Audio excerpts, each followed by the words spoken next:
الرحمن الرحيم. حبايب قلب طلاب سنة أولى إعدادي، إن شاء الله الفيديو بتاعنا النهاردة يا ولاد على حل التقييم الأسبوع العاشر من موقع الوزارة. التقييم ده يا ولاد بيتكلم عن درس الصفات الوراثية والطفرات.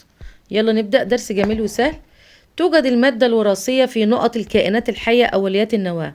انتوا خدتوا في الدرس يا ولاد إن أوليات النواة دي زي البكتيريا، والبكتيريا دي بتبقى المادة الوراثية بتاعتها مبعثرة في السيتوبلازم، مهاش نواة حقيقية زي بتاعنا. يعني ما اقول لك توجد المادة الوراثية هنا فين، تقول لي في سيتوبلازم الكائنات الحية أوليات النواة. لكن عندنا احنا بتبقى موجودة في النواة، نواة حقيقيات النواة. من أمثلة الصفات الوراثية في الإنسان حاجات كتير يا أولاد. الصفات الوراثية هي الصفات اللي بتنتقل من جيل لآخر دون تعلم، زي مثلا لون العين، دي صفة وراثية. زي طول القامة، دي صفة وراثية، حاجات بنورثها. طيب من أمثلة الصفات المكتسبة، يعني حاجات احنا ما بنتولدش بيها، لا تنتقل من جيل لآخر، بنكتسبها مع السن، زي تعلم المشي كده، ماشي، أو مهارة لعب كرة القدم. دي تعتبر ايه يا ولاد؟ صفة مكتسبة، احنا بنكتسبها مع مرور الزمن. طيب ركض الدجاج على البيض من السلوكيات الغريزية، يعني هي بتتولد وعارفة السلوك ده هتعمله من غير ما حد يعلمها. بينما لعب الدولفين الكرة ده بقى احنا بنعلمه للدولفين، فيعتبر ده من الصفات المكتسبة. طيب بيقولك توجد الكروموسومات على هيئة نقط الشكل داخل النواة. الكروموسومات هي أجسام خيطية الشكل توجد داخل النواة، وتحمل المعلومات الوراثية للكائن الحي. تنتقل الصفات الوراثية من الآباء إلى الأبناء عن طريق الكروموسومات. عايز تبقى أدق يبقى عن طريق الجينات. طيب يتكون الكروموسوم من خيطين، ادي خيط وادي خيط، ماشي، كل خيط فيهم بيسمى باسم كروماتيد، فممكن نقول كروماتيدين متصلين عند نقطة تسمى نقطة السنترومير، ودي النقطة اللي ماسكاهم في النص. يتكون الكروموسوم كيميائيا من حمض نووي يسمى DNA وبروتينات تعرف باسم الهستونات. طيب يتكون الحمض النووي من أجزاء صغيرة تعرف بالجينات. احنا لما دخلنا جوه الكروموسوم يا ولاد وجدنا ان جواه DNA، والدي ان ايه عبارة عن سلم حلزوني او لولب مزدوج، عبارة عن جينات، ماشي، وجوه الجينات دي موجود النيوكليتيدات، والنيوكليتيدة هي وحدة بناء الدي ان ايه. طيب بقيت الاختبار.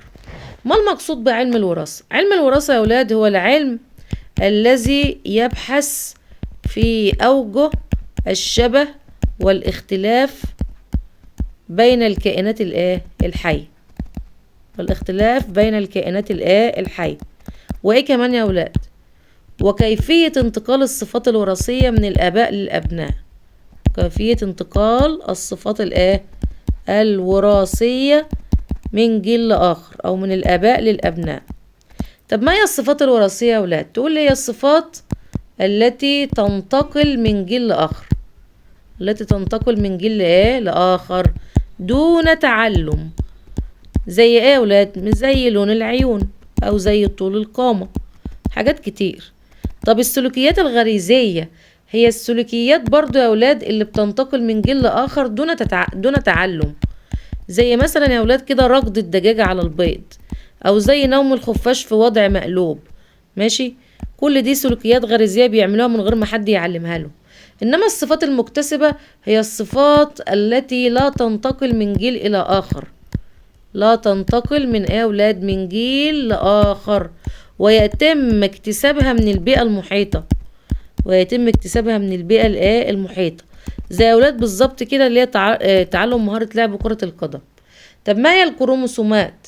هي اجسام خيطية الشكل، اجسام خيطية الشكل توجد داخل النواة، وتحمل المعلومات الوراثية للكائن الحي، تحمل المعلومات الوراثية للكائن الحي. طب ما هو السنترومير يا ولاد؟ هي نقطة مركزية يتصل عندها الكروماتيدان، الكروماتيدان. طيب صح ولا غلط؟ الصفات الوراثية صفات تنتقل من الأبناء إلى الآباء؟ طبعا غلط، من الآباء إلى الأبناء، العكس. لون العيون البنية من الصفات المكتسبة؟ برضو غلط، لون العيون ده من الصفات الوراثية. وجود هيكل جسم صلب يغطي الضفدعة من الصفات الوراثية. ايوه يا اولاد، ماشي. هي دي هي ورثها من الاب والام. السلوكيات الغريزية تنتقل من الاباء الى الابناء دون تعلم، برضو صح. طيب الصفات المكتسبة لا تورث ويكتسبها الإنسان من البيئة، أيوة صح. الرضاعة الطبيعية من الصفات المكتسبة، لا يا أولاد، من السلوكيات الغريزية. يعني سلوك بيعمله الكائن لوحده من غير ما حد يعلمه. توجد المادة الوراثية في سيتوبلازم حقيقيات النواة، لا يا أولاد، بتبقى موجودة في السيتوبلازم في أوليات النواة، إنما في حقيقيات النواة بتبقى موجودة جوه النواة نفسها. الكروموسومات أجسام خيطية الشكل توجد داخل النواة في نبات الفول، أيوه، ما نبات الفول ده من حقيقيات النواة. يتكون الكروموسوم من خطين يسمى كل منهما كروماتيد، أيوه صح. عدد الكروموسومات في الإنسان 46 وفي الذرة 32. هو في الإنسان 46، ماشي، وفي الذرة برضو 32، ما قلناش دي في الكتاب، ماشي، فهي غلط.